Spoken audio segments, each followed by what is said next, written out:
On way in this morning, a quinella of the very best for Team Ballymore, claiming the 2,000 Guineas for the second straight year. The rain came and bozo beamed. Team Myers do it again with a fourth New Zealand Cup success in the staying feature. Another McNab puts his name in the spotlight. Sam McNab claims his first stakes success at Tauranga. And National Thoroughbred Week is upon us, an important chance to sell all that is great about the thoroughbred industry.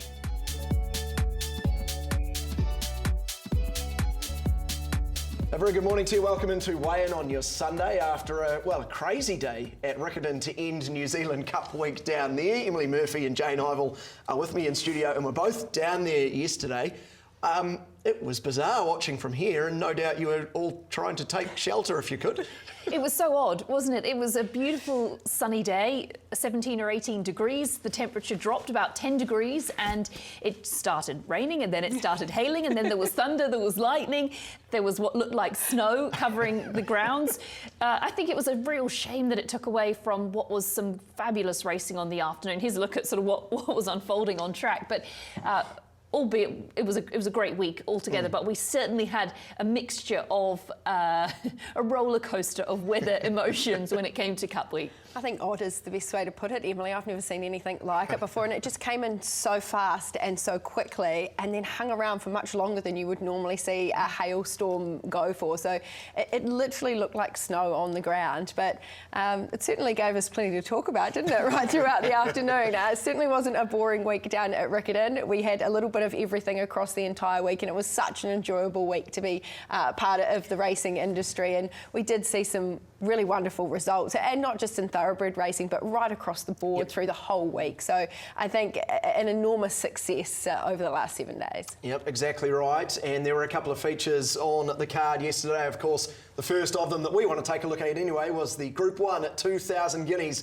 where Ballymore got the quinella. Let's get you into the parade ring for the Albasti Equiworld Dubai 53rd New Zealand 2,000 Guineas with horse number 1, Affirmative Action.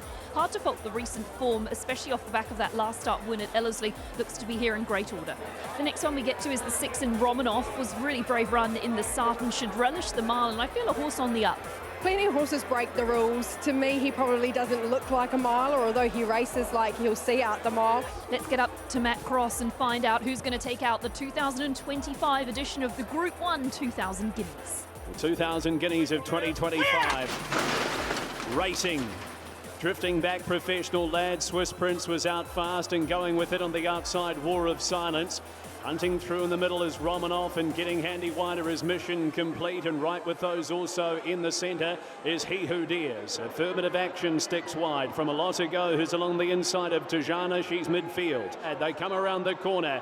Mission Complete in the centre with He Who Dares. 2 lengths away then to Capital. Romanoff getting through on the inside. Presented Affirmative Action. It's the Pam Jared pair, Romanoff and Affirmative Action, then He Who Dares, wider out is Shoma. It's Romanoff in front from Affirmative Action, Romanoff and Affirmative Action, Romanoff, Affirmative Action, they hit the line, I think Affirmative Action a nose. Pam Jared is going to own the moment again in the 2,000 Guineas, maybe Affirmative Action to beat Romanoff, she gets the quinella. Affirmative Action has put in a dive for George Rook at Romanoff on the inside. Goodness me, that's tight on the line. It's so hard to separate between these two. We know Pam Jared has won the 2,000 Guineas, but we don't know with what horse. Bruno Queiroz, George Rook, both looking for a first New Zealand Group 1 win. Here we go, numbers are through. So the winner is Romanoff. Romanoff gets the Group 1. Romanoff gets the nose down where it matters. Both two really, really nice horses, and I think the class is showing, and you know, there's no question I was really worried about the track, and I still don't think they liked it one bit, but on a wet day, Romanoff was probably always going to be the better, but I actually thought the other horses got up, so it's really hard on a day when you get a hailstorm and all that work's gone into it, but look, we've managed to get away with it. Today I was talking with my girl early. I had one dream, win the Group 1 another counter, because I have 16 Group 1s in Brazil, but in Singapore I won just Group 2 and Group 3, Group 2 and Group 3. And today I'm very blessed and thanks God for this big opportunity. Thank you, the training and awareness for this big opportunity. This horse, he like the fight. The last 100 meters, he's fighting another one, and he won.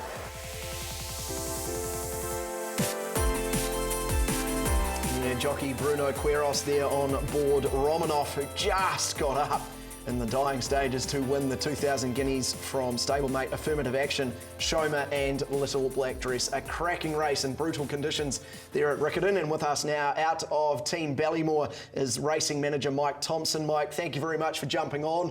Congratulations, first of all. It couldn't really have been a better result, the perfect one too. Yeah, pleasure. Morning, guys. Incredible day. I don't know what to say about yesterday.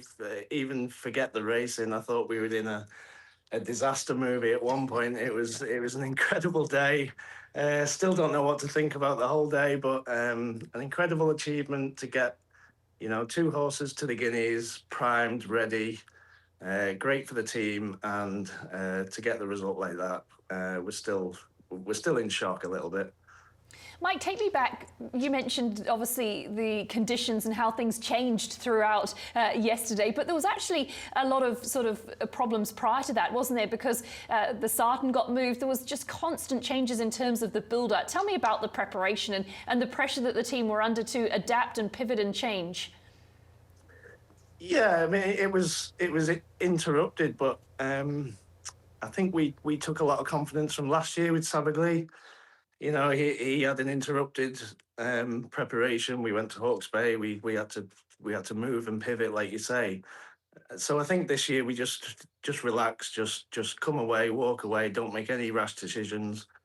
Speak to the owners, speak to jockeys, make your decisions. You know, I thought it was a fantastic decision from Pam just to take affirmative action away from that start and away from a potentially tricky track at Tauranga, go to Ellerslie where he's won.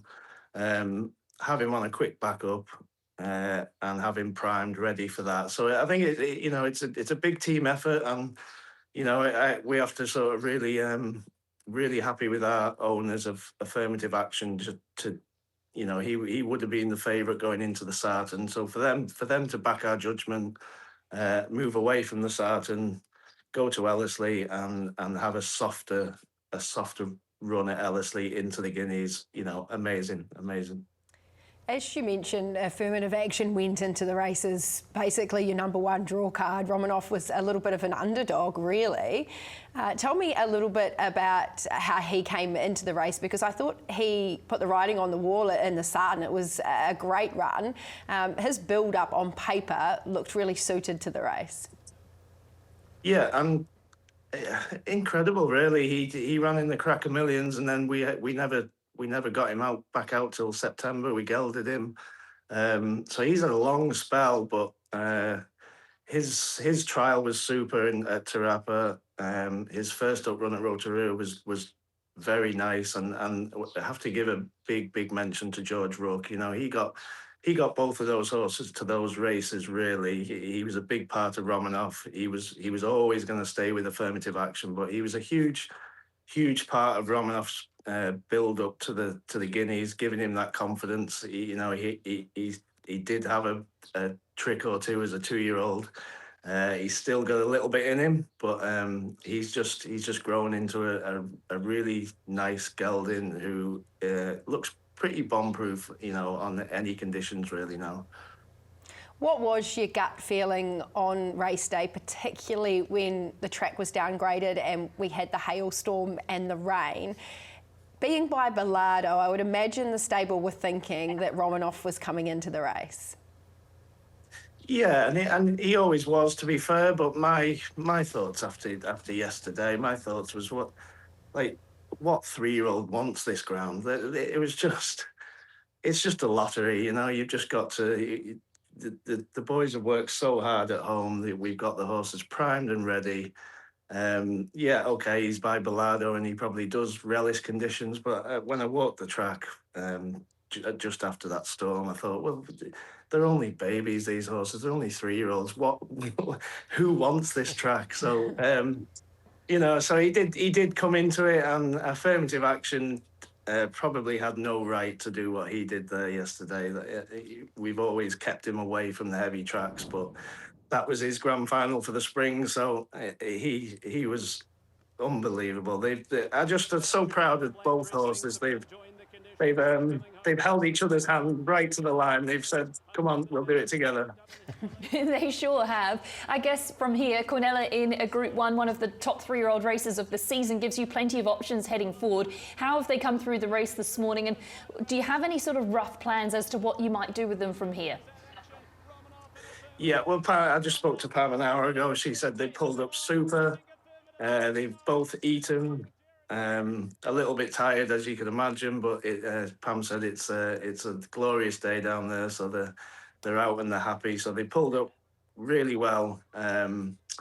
Moving forward, we'll just sit down and go through the options, but there's bonuses. There's all sorts attached to that race. Affirmative Action has shown his liking for Ellerslie, so we'll be heading there for most of the summer. And just enjoy two good 3-year-olds, two fantastic 3-year-olds who should have a big summer ahead.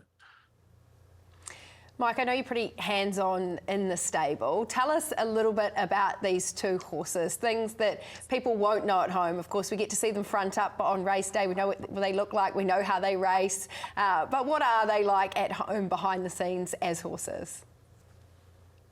Yeah, both pretty, as I say, Affirmative Action's pretty bomb-proof at home. He just does his work. You know, anytime George came in to gallop him, he just says he's getting better.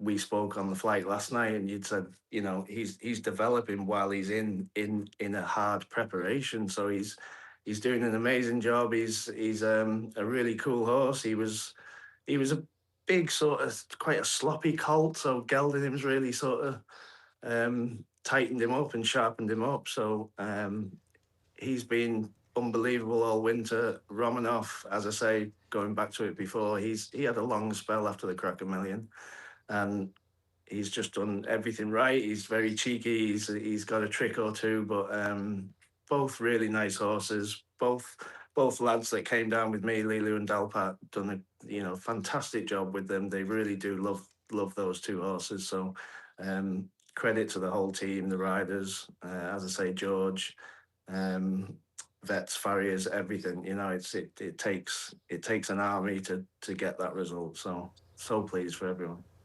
Mike, it's clear to see that you're just an integral part of the team there under Pam Gerard. Tell me about your role and your background. Yeah, well, my role, we've always sort of laughed, like myself and Pam, we don't really believe in roles. We just wear whatever hat is needed. We're you know, Pam's an incredible trainer, but she is in the trenches with us every morning, right the way through the winter, summer, everything. She's with us, leading the team, attention to detail, and we try and, you know, deliver that to our staff. I've been working here now for 7 years.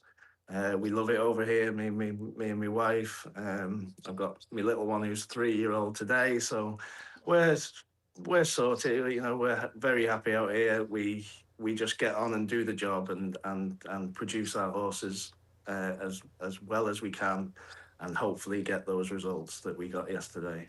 Well, it's huge. And just lastly, touching on Pam again, I mean, for her to go, it is the team obviously, but for her to go back-to-back in this race as a trainer is so hugely significant. How was she when you spoke to her? What were her emotions like? Obviously, Savagely was the red-hot favourite last year, a little bit different this year. How was she when you spoke to her this morning and in the aftermath? And I suppose just how big of an achievement is it for her to be able to go back-to-back in this race?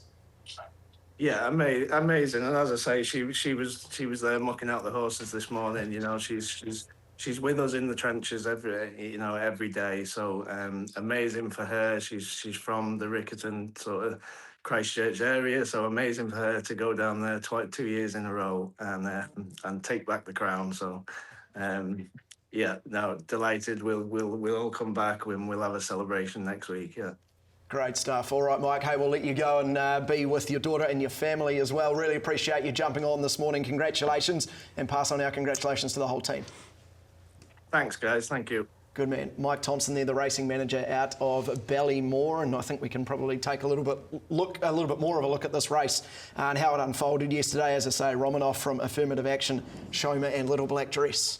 Well, to be fair, Bruno had Romanoff in the perfect position, particularly the way the track was playing. He sat in the 1-1, very economical, as we see, made his run on the inside, which we could say was probably an inferior part of the track at that time in the afternoon, but he was a horse that was handling conditions. Affirmative Action, he was wide, but he did have cover from To Cap It All, who sort of sat 3 wide facing the breeze that run told. There were some really good runs in behind, wasn't there, Emily, in terms of horses that were a little bit slower away, sat back, but found the line really strongly. And I think horses that, as we talked about prior to the show, really relished the conditions when they did change. And of course, Shoma was one of those. You saw Shoma travelling home beautifully, and as well as that professional lad making up great ground from the tail of the field. Some eye catchers in there of horses who have really done the best of their work. We spoke to a number of the connections post-race, and lots of people just really disappointed about the conditions. Nothing they could do about it, but their horses just not handling them and sort of wheel spinning when it came to letting down. Tajana, one of those, obviously, who's travelled up really well, and then when it's come to sort of letting down, hasn't been able to do that. He Who Dares went a good race without being able to sort of show that turn of foot. So it certainly impacted a lot of the horses. We spoke to Stephen Marsh about his quartet. Little Black Dress, obviously, has run an absolute blinder on the quick backup, but for all of them flying home, and then obviously a little freshen up before they target some of those summer races. So I'd say it was a great day for Pram Jared, but even prior to the race you could sense the frustration. We've come all this way, we've got our horses at an absolute peak, and unfortunately, due to sort of circumstances completely out of everybody's control, it spun on its head really rapidly. Well, I think it's when that happens we sometimes don't see the best horse win the race. Take nothing away from Romanoff, because his record was very good and his run in the Sarton was excellent, but it just comes down to whether they're going to handle the conditions or whether they don't. And Tajana's a filly that quite obviously had a nice run in the race, was travelling. As soon as her head was let go, she floundered in the track, just did not cop it at all, didn't go an inch. So you got to feel for the connections that get their horses to their grand final, to their peak, and then unfortunately Mother Nature doesn't play ball. But I think that's where Affirmative Action's run, and I know he didn't win the race, but where there's just so much merit to it. You could actually see at the top of the straight that he was really struggling in the ground, and he was under pressure. He was sort of moving from side to side. George Rook was having to hold him together as well as sort of ride him forward. And the fact that he got as close as he could to go down by literally, not even an inch, shows his class. Like, I think if you're going to take a horse out of that race as a horse that you can really follow, that I think has got the class to go on with it, Affirmative Action is certainly that horse. I completely agree with that. It was interesting at the airport yesterday. We were talking to a number of the riders about obviously the track inspection that there was on course there, and we said, what was the general consensus? And pretty much everybody there said we had never seen anything like that before. We didn't know whether we should go ahead or not, because we'd never seen anything like that. But from what we could see, it was safe, and it was a race by race prospect. So really sort of just odd circumstances where nobody quite knew what to do and how to handle it. So I think we do need to mention Bruno Queiroz, obviously 16 Group 1 winners in Brazil now, Group 1 here in New Zealand. He's really made an impact since he's come to New Zealand, and great to see him picking up that win. And also for Paul Moroney and Catherine Brugman, who of course bought both horses at the sales. They weren't expensive purchases, either of them. $75,000 for Romanoff and $115,000 for Affirmative Action, and they've just Quinella to Group 1. That's quite a feat as a bloodstock agent. Yeah, it certainly is. Rightio, we can hear from the beaten jockeys in behind Romanoff, starting with George Rook on board Affirmative Action. Lee has ran a massive race. Gutted, thought I got out, but just got failed on the line. Super run from him. He's obviously still a maiden. Had a little bit of rain around, brought us right into contention, and with about 300 to run, when I was on the back of the second horse's back, I thought we were in for a good chance, and he's fought really hard to the line. She ran good today. We knew she was going to like a bit of a wet track today, and I thought around the corner on the top of the straight, she gave me a nice feeling, but I think she finished off course fourth. She could nearly finish in third if we didn't miss a kick, but it was a very brave effort. Very honest run. Probably would have been nice if there was a little bit more tempo in it and we could get some cover. but I thought he acquitted himself well on very testing conditions. There we go, the beaten jockeys there out of the 2,000 Guineas, and we can take a look at the pedigree page for the winner of the race in Romanov, of course, the son of Bilardo. Yeah, and it was the third Group 1 winner for Bilardo, but it's a really interesting pedigree, this one. As you mentioned, purchased for $75,000 out of Book 2 at Karaka and bred by Murray Lester. This gelding's dam is Zarina Bell, who was Group 1 placed herself in 1,000 Guineas, and she's a half-sister to the dam of Melody Bell, who, you know, to have a horse like Melody Bell in your pedigree is exceptional. She was two-time New Zealand Horse of the Year, and of course, her number of Group 1 wins was just extraordinary in terms of making history here in New Zealand. So it is actually a really smart pedigree and a family that we've seen a lot of here in New Zealand. Yeah, it certainly is, and that legacy sort of continues, doesn't it, through the Bell family. So it was a great touch to a New Zealand family we know so well, and pretty astute purchases from the yearling sales. Rightio, that's the first feature of the day done out of Riccarton. We're going to take a quick break. On the other side, we'll take a look at the New Zealand Cup, but before we get to that break, let's just take a look a little bit more at that weather and the chaos that it caused.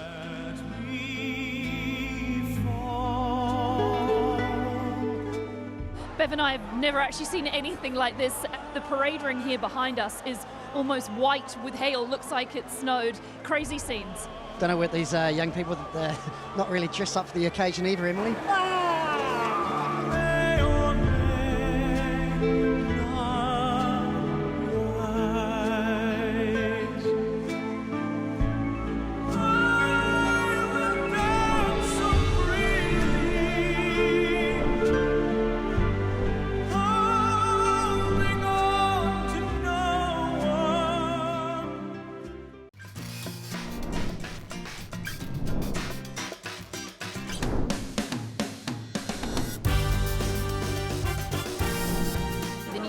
Cup is imminent. It'll be our next, the 162nd running of the Group 3 feature over the 3,200 metres. Number 3, Bozo, was sort of in and around your numbers, but now obviously with the rain around and the track conditions comes right into contention off that last start third. She's small and she should be able to get through these conditions. How do you feel about the way the track's playing now and the toughness of your horses going into the Cup? Do you favour one over the other?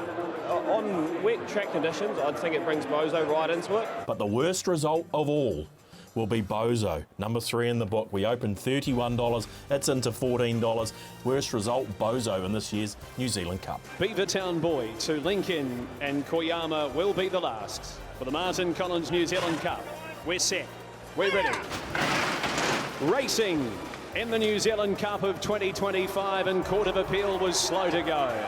Complicate won the early race for the lead with Just Charlie, and here's Wolfgang getting handy outside of those, and the deepest of them is Crouch around the corner the first time. Kindling Spark handy enough. Complicate is the leader, Just Charlie. He just wants to get on with things a little bit, the favourite. Jockey had to steady him there as Complicate comes down before us. 1 round left to go, out by nearly 2 lengths, Just Charlie, and running third is Kindling Spark underneath of Wolfgang. A half length away at the 1200 to Who Knows Koyama and Can He Rock.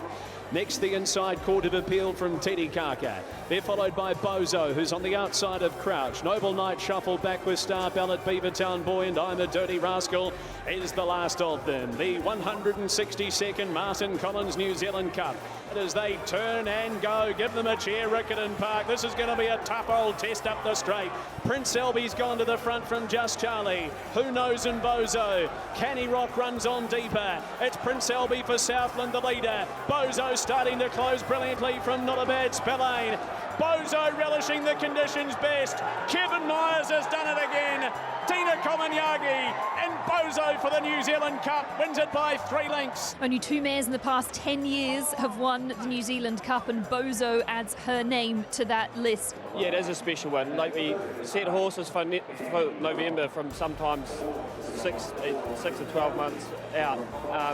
We decided to scratch this horse on Wednesday just to give it the best chance of winning the race when it looked like there was going to be a little bit of rain around. Didn't think we were going to get this much, but confidence was growing the more rain we were getting. Yeah, they keep saying she'll run really good today, and I wasn't very sure, but obviously they know better than me, so she relished the conditions, so yeah, lovely filly.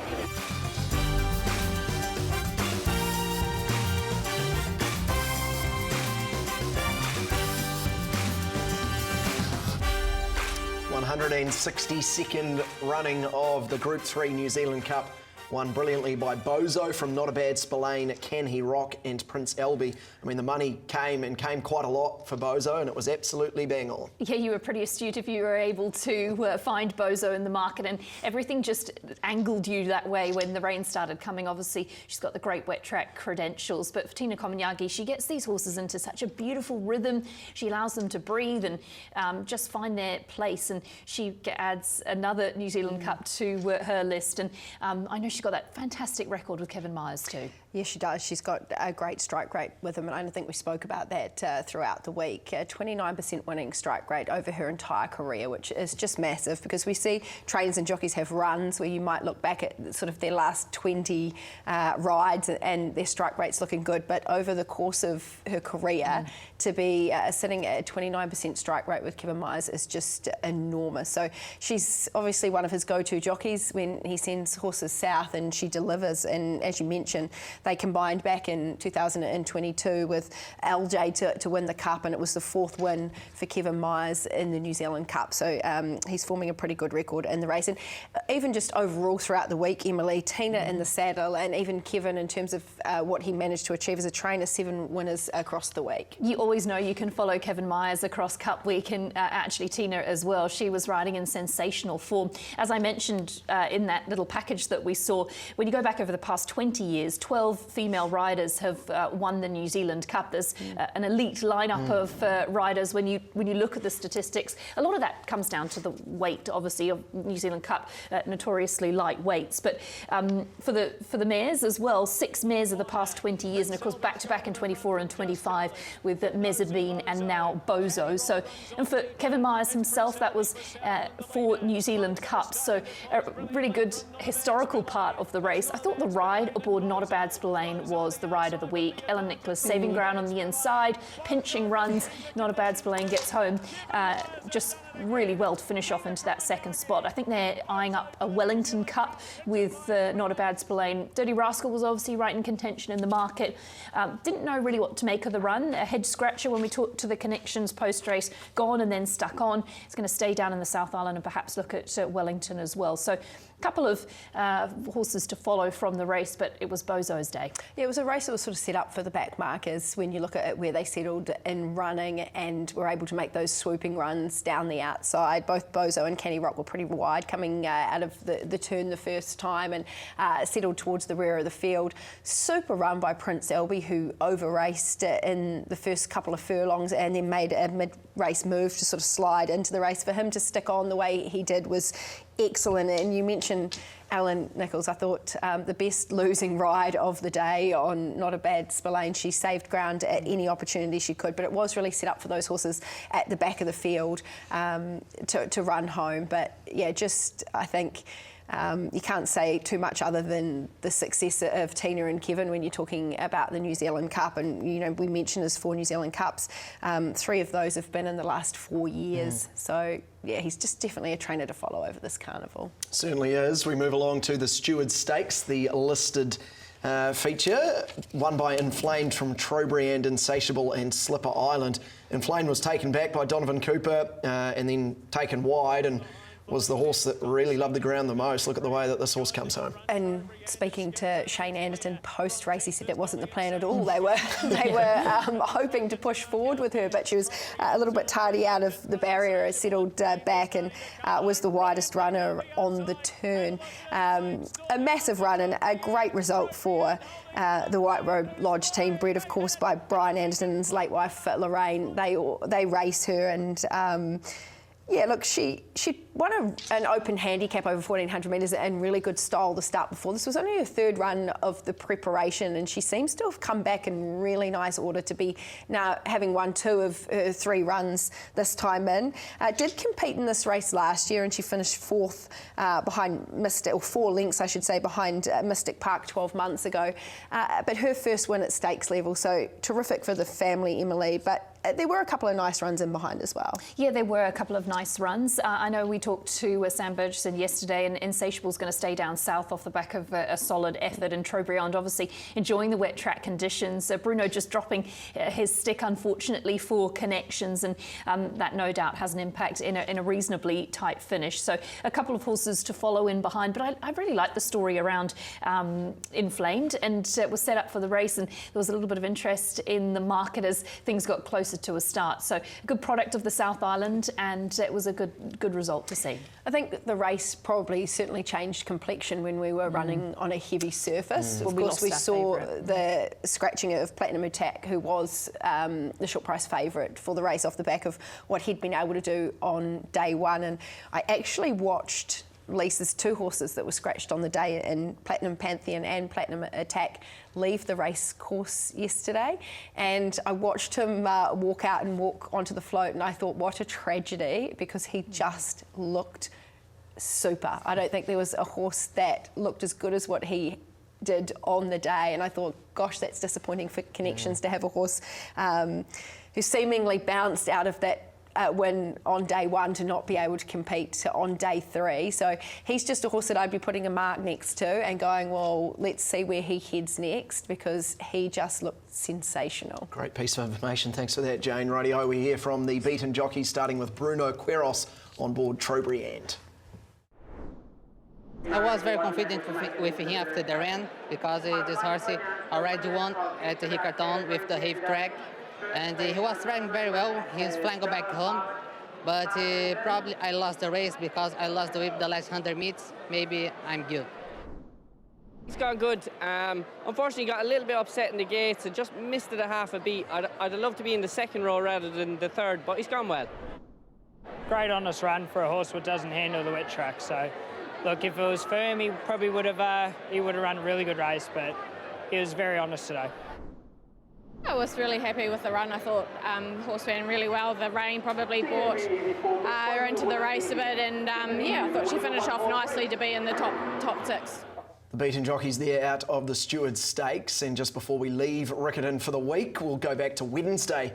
Take a look at the TAB Mile, this one by Mystic Park from Sir Albert, Cannon Hill and Archaic Smile. The Pitmans always find some sort of black-type win on Cup Week, don't they? They sure do, and I think this horse was primed to perfection. It was, as they indicated post-race, a target that they'd set themselves about 12 months ago. Of course, Mystic Park won the 1,200-metre Stewards last year and comes back and takes out the feature mile. So a great training effort. You sort of had to stick with the ship with Mystic Park because had started favourite in a number of his lead-up races, just was primed and ready for this. Daniel Stackhouse, of course, a big talking point in terms of the day and the week itself, and he was on board and was able to guide Mystic Park to a very well-deserved victory, and the Connections were just absolutely wrapped with the result. Of the beaten horses, goodness me, there was some great runs in behind and some very brave efforts. Yeah, I think brave is the best way to put it for Sir Albert. He'd had a wonderful lead up into the race. He was one of the favourites in the market, and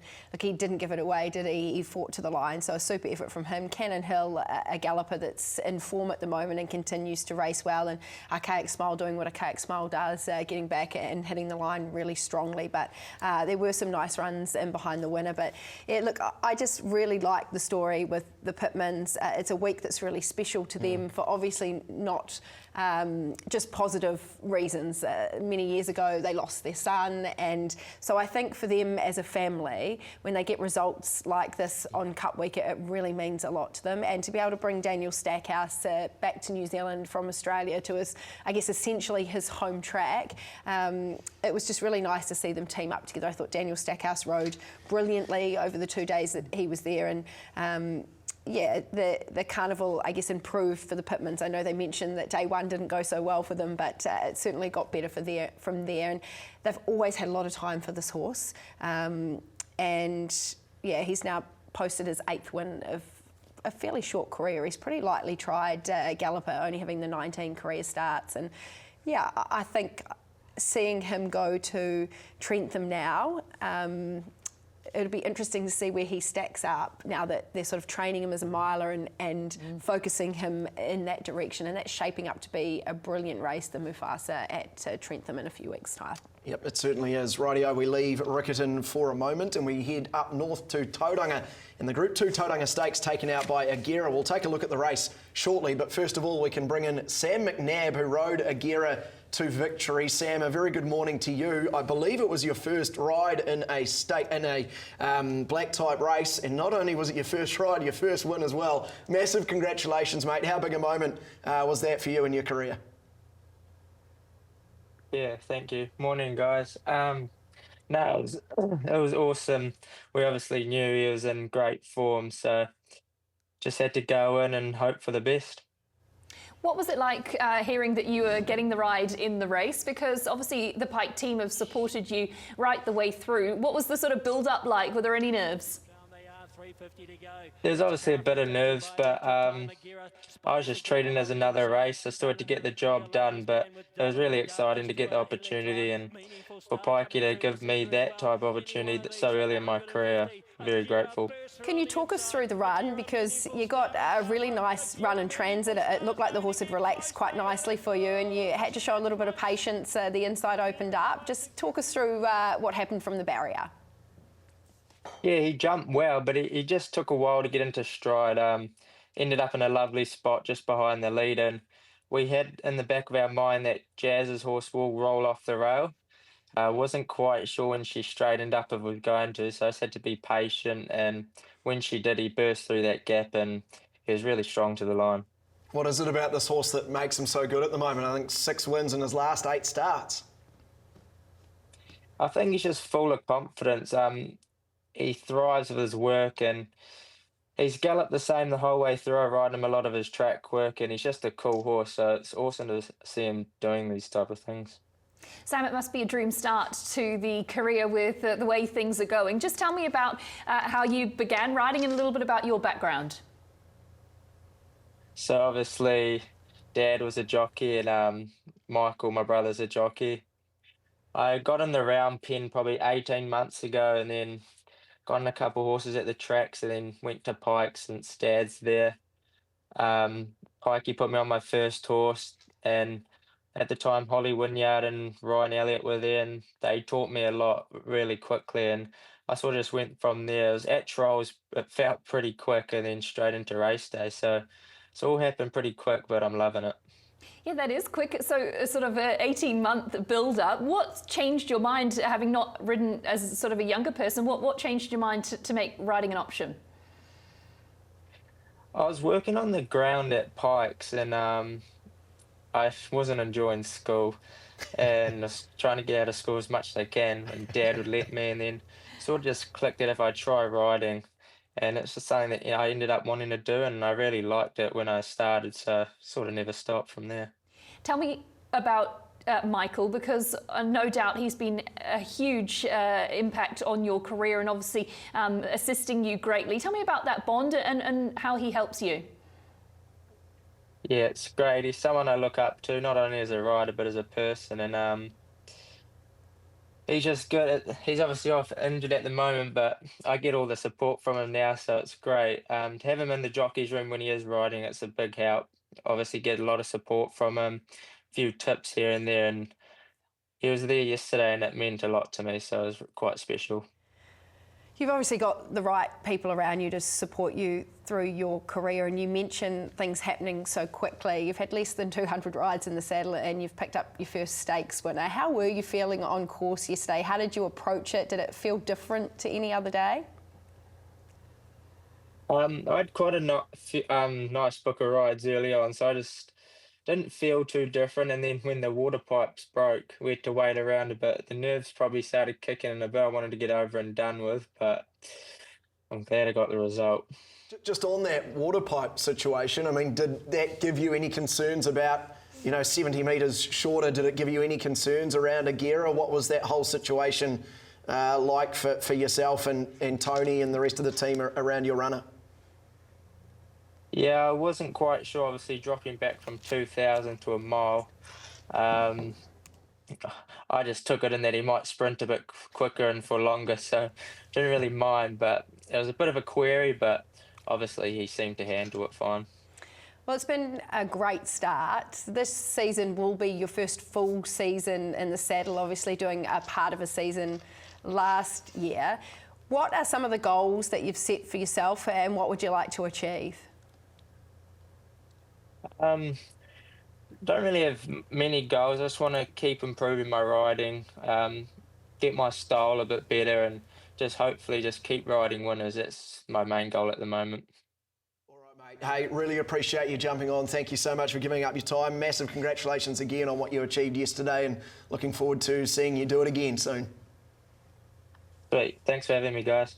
Good man. Sam McNab there, who won aboard a Geary yesterday, and you actually spoke about Michael there, Emily, and BP and Stephen Hunt were on track for the trackside team, and they caught up with Michael on track, who said that he's aiming to be back late January, early February, but he said that seeing Sam win is what is kind of keeping him going through his tough time at the moment, which I think is awesome to hear that, you know, he's going through a pretty tough time right now, but he's still getting a lot of enjoyment by seeing Sam achieve what he's achieving. Yeah, that's great to hear, isn't it? And such a shame that that injury has halted his season, because he was absolutely flying at the start of the season and was really sort of looking like the likely jockey's premiership winner at the end. So real shame. You know he'll be back bigger than better than ever when his injury has healed. Spoke to Tony Pike this morning about Agira and what they're thinking. His rating is obviously pretty high now, so that's going to make things difficult for him heading forward, but they want to run him in the Thoroughbred Cup because they need to do that to take out the Country Cup series. So he's clear on points, but he has to run in it to win the bonus. So they're going to head for that, maybe trial or another mile race somewhere else. So some nice feedback with Agira. We also spoke to Sam Burgesson at the airport yesterday, and they're thinking Wild Knight potentially might be retired off the back of that performance yesterday. So a little bit of news out of the race when it comes to that Tauranga Classic. Okay, we'll take a quick break here on Weigh-In. On the other side, we look to Australia, a Group 1 over there, and it's also National Thoroughbred Week. We'll talk about that too.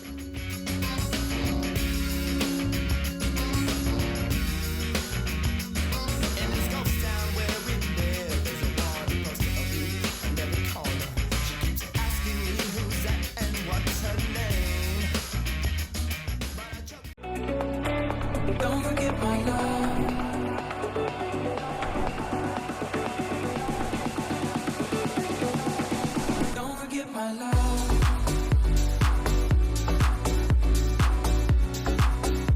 There's a big win in the Spring Stakes. Green Space has won it by 3.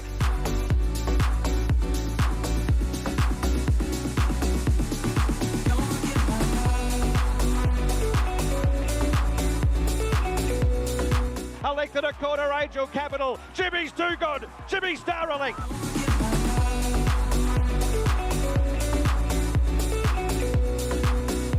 Yeah, the Group 1 CF4 Stakes there at Caulfield, won by Jimmy Starr from Angel Capital.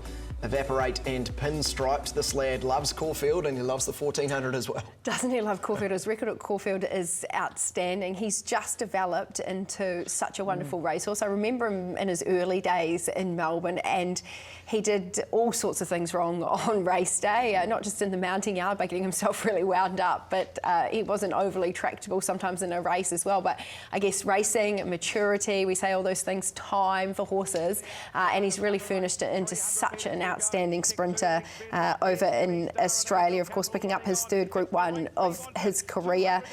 23 starts now for 11 wins and 6.6 million in prize money. So he's starting to be a wonderful horse for Kieran Maher, who picked up his 60th Group 1 win, and for Ethan Brown, who picked up his 10th. And when we look at I know we spoke earlier in the show about Kevin Myers and Tina Komanyagi. Well, the relationship between Kieran Maher and Ethan Brown is just exceptional, and a large portion of those Group 1s that Ethan Brown has had in the saddle have been for the Kieran Maher stable. But he's been a great horse. So I guess we saw his typical pattern, settles, relaxes, and then we see that enormous turn of foot down the outside. I thought Angel Capital ran really well, settled last, came wide, did try hard, and Evaporate, just the opposite. He led, he kicked clear at the top of the straight and almost looked halfway down the straight like he might have stolen the race, so he was pretty brave to the line as well. And Emily, when we talk about New Zealand breds and New Zealand breeding, it's a wonderful story for Little Avondale and their Siren Pur and Canto, isn't it? Yeah, just such an adversity advertisement for what the New Zealand product can do. And we're really moving into that phase of being a force to be reckoned with in the sprinting ranks as well here in New Zealand. He's just such a likeable horse, Jimmy Star. He's just got that great attitude, and seems like many months ago, but a third in an Everest, of course, and I know that is the main focus for them next year. So huge goals still ahead for Jimmy Star. And you mentioned Perencanto, but also on the dam side, Annie Star. She's now the dam of 3 named foals. Charm Star, of course, in the mix, a Group 3 winner and a runner-up in the Group 1 New Zealand Oaks. So a lovely family, bred with Masterton Farm, Little Avondale, but also for Pete and Chris Algie, who are a big part of it as well. So very nice connection to the industry. It is, and you mentioned the fact that those New Zealand sprinters are sought after, and the stock of Perencanto has become very sought after, and we saw that in the results of the recent Ready to Run sales up at Karaka. 6 offspring of Perencanto went through the sale. They averaged over 330,000 in the ring, and the top price was 750,000, which is just incredible, off of a $60,000 service fee.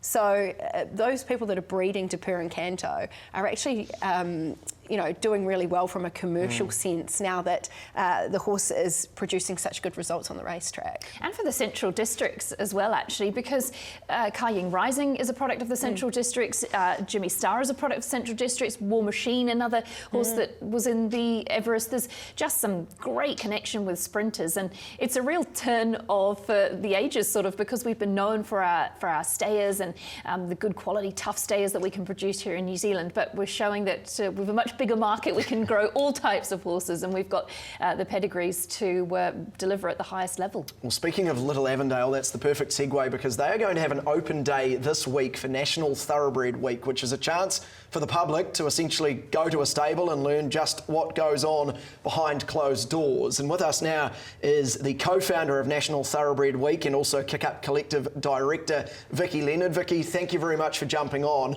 If you can just elaborate for a little bit more, what is the purpose and what is National Thoroughbred Week? So National Thoroughbred Week's a collaboration between Australia and New Zealand, where we have invited studs and stables and aftercare facilities, vet clinics to open their doors and their gates to the public. And for the first time for a lot of people, they would have access to see what goes on behind the scenes of all these organisations and see the terrific care and dedication that goes into looking after thoroughbreds. Vicky, tell us, or tell the audience, I guess, why this is so important, that people start to see what is happening behind the scenes in the industry and the care that our animals have. Well, it's no secret, our industry is certainly under pressure from a sector of society that like to portray negative things about horse racing, which is simply not true. And we can talk to a blue in the face about how well we care for our horses, but there's nothing like showing people. And that's what National Thoroughbred Week is all about. It's about opening the gates and showing people the dedication, the care, the effort, and all the boxes that are ticked, right, to make sure that these animals are the best cared for on the planet. And the best way to do that is to get them out on the farms, to show them the foals and the facilities and the incredible investment that is made to care for our athletes. And so we're really excited. We've had a great response from New Zealand, all around the country, from the Auckland region right down to Canterbury. We've got studs and stables that are blowing open the doors, and we've had a terrific response. We're really excited to see it come together. We are really appreciative of you jumping on this show, but most people who watch this show probably have been to a stable or know what happens at a stable. How do you get the message across that National Thoroughbred Week is happening to, say, the general public who might want to go, or at least we want them to go, to actually find out what happens? How do you get that message across and make them know that this week is happening? Yeah, so we're really relying on the industry to reach out to their network. If we all go sort of 1 or 2 rungs out and invite our family and friends that are curious about horse racing, then we can start to reach a sector of society that we wouldn't normally talk to. Now, this is year 1. This is a bit of a pilot. We're really trying things and working with the different farms and stables, and we'll take a step back at the end and see what works and what doesn't work. And hopefully over the next, 3, 4, 5 years, this becomes, a very major event. We've seen it work. The UK actually started this about 5 or 6 years ago. They now get around 50,000 people through studs and stables in a week in Britain. So And they've been terrific sort of helping us get this organised. Open Farms in New Zealand, which is an initiative driven by Fonterra, has also given us a lot of inspiration. So we're really looking, to try things out this year and then make sure that year on year we can make this bigger and better than ever and really start communicating to the public and showing them these, amazing farms and facilities that we have available for our horses. Vicky, for people at home that are hearing what you're saying and are interested in getting involved, where do they find the information to find a farm or a racing stable near them where they can go to an event? Yeah, so it's all on the website. Website is thoroughbredweek.co.nz. You'll see there's about 25 to 30 events all around the country. So if you just pop your postcode in or have a scroll around the map, you can see what's local or just isolate it to New Zealand. We've got, between Australia and New Zealand, we've got about 80 different venues. And so these range from like Matamata Vet Clinic. Actually at Matamata, they've got a tour around the race course and you can see the horse ambulance and horses swimming and horses in training. Of course, you go to Cambridge Stud, you've got the amazing Heritage Centre. There's lots of foals on the ground at the moment, so it's a terrific time of year to be getting out to these farms as well. So yeah, just go to the website. You'll see the times that they're open and the days, and then just register. It's free and you can share it on socials and try and get the word out to as many people as possible. This is year one, so we don't have a huge budget. So we're really relying on that word of mouth and bringing 5 mates along that might be curious about horse racing or have asked any questions about it in the past. Vicky, for you personally, you've been pioneering, leading this drive towards making racing more approachable, more friendly, more facts. Just tell me about, for you personally, as an expat Kiwi who has just been so successful across the Tasman and globally, what inspires you to do what you do? I've got a young team in my marketing company at Kit Collective, and it became quite apparent, around 8 years ago that horse racing was coming under a lot of pressure. And Melbourne Cup Day was quickly becoming a day where we had to put our shields on and really armour up to defend horse racing. And it was quite difficult to do that. And it really upset me because, not because, we had to defend racing, we're more than happy to do that. But the fact that there just wasn't the accessibility, there wasn't the access to information, statistics, science to be able to do it properly. So that's when we launched Kick Up, which is a resource for the industry in Australia to be able to tap into and talk about all the amazing things that are going on, but with data behind them and with science. And so from that, the natural extension has been National Thoroughbred Week. We've also extended a similar initiative to Kick Up to the US. It's called Light Up Racing over there. And yeah, we're looking to really change the perception of horse racing. And we have to do that by being honest, candid, transparent, and letting people in and having proper conversations with them. So we're really excited to see how it's progressed. Obviously the Melbourne Cup did have its challenge again this year with Half Yours biting his cheek and having blood in the mouth, but we're really finding that people are curious to find out why and not just jumping to negative conclusions anymore. So we're excited about how telling the narrative and making sure that our industry story is spoken about properly can have an impact. We've seen industries struggle because they haven't done that, and thoroughbred racing has to put its shoulders back and stand proud and really talk positively about how well our industry is doing. Yeah, kickup.com.au. It's a wonderful resource for anybody that wants to find out about horse racing. But for you personally, Vicky, I know you've put a lot of work into this, and I think in the beginning really challenging for you. But for me, I feel like we're starting to see a shift and starting to see a change. Instead of hiding things behind closed doors, people are front-footing things nowadays, and we saw evidence of that with Kieran Maher on track yesterday at Caulfield with Jimmy Starr after he pulled up from the race. Are you proud to start to see trainers front-footing these things as well, and it's not just your voice out there? Yeah, it's great, actually. It was amazing. Straight after the Melbourne Cup, Tony McAvoy was chatting to Julia Ritchie, who's the director of Kick Up, and said, what do we need? How can we get some information out there? And actually I just had a drink in the airport lounge yesterday with Kieran. We were both flying back on the same flight to Sydney, and he said, I went and found Amy straight away and just made sure that I explained what had happened. He just shifted a shoe. And I said, that's perfect. So that's all you need to do. We don't have to overcomplicate things, but we do have to start talking about things that previously our industry would have just moved on from and not explained. And welfare has to be part of the everyday racing story now, whether you're on course or watching on TV or online or in person, that should be discussed and open and spoken about. And so it's really cool that we're now seeing that become part of the norm. Well, we applaud you greatly for what you have done and what you continue to do, and especially with National Thoroughbred Week this week as well. We will try to spread the message as much as we can. Thank you so much for jumping on, Vicky. We do appreciate it. Thank you. Great stuff. Vicky Leonard there. Want to jump in and say what a remarkable Kiwi Vicky Leonard is in our industry. The work she's done across the Tasman, she's not going to tell you herself, but she is a pioneer in her marketing company, the Kick Up page, this National Thoroughbred Week. We should be very proud of her as a New Zealander, what she's doing globally. Well said, Emily. Well said indeed. We move right along to our moments of the week to start rounding out the show. And Emily, I think you're up first. I am up first. I went with the Canterbury weather because it caused me great havoc during the week. I was really comfortably warm on day 1. I froze on day 2. Day 3, I was in the snow. It was hard to plan for, but this is sort of a nice segue into the hardworking people behind the scenes for us here at Trackside. Enormous amount of hours go into Cup Week for the industry participants out there strapping horses, working hands-on with the horses, for the jockeys, the trainers who are travelling up and down.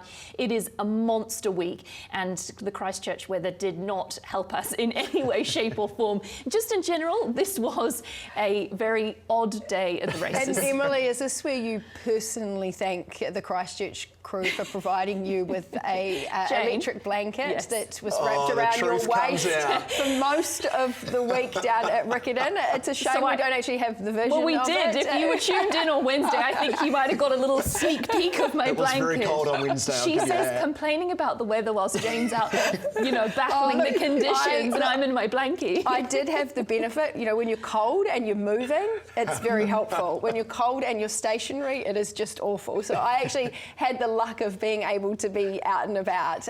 My moment of the week, though, came on Wednesday, and it was just being able to see that relationship between the Pitman team and Daniel Stackhouse coming back over from Australia and being able to deliver the result they all wanted and they all planned for 12 months. It was really emotional for the Pitman family, and just terrific to see Mystic Park win on Wednesday. Yeah, there you see Matt there getting right into it. Well done to them. And mine is the Pam Gerard Quinella for Ballymore. Obviously, they had Savagely last year as the red hot favourite. This entirely different. Conditions change everything.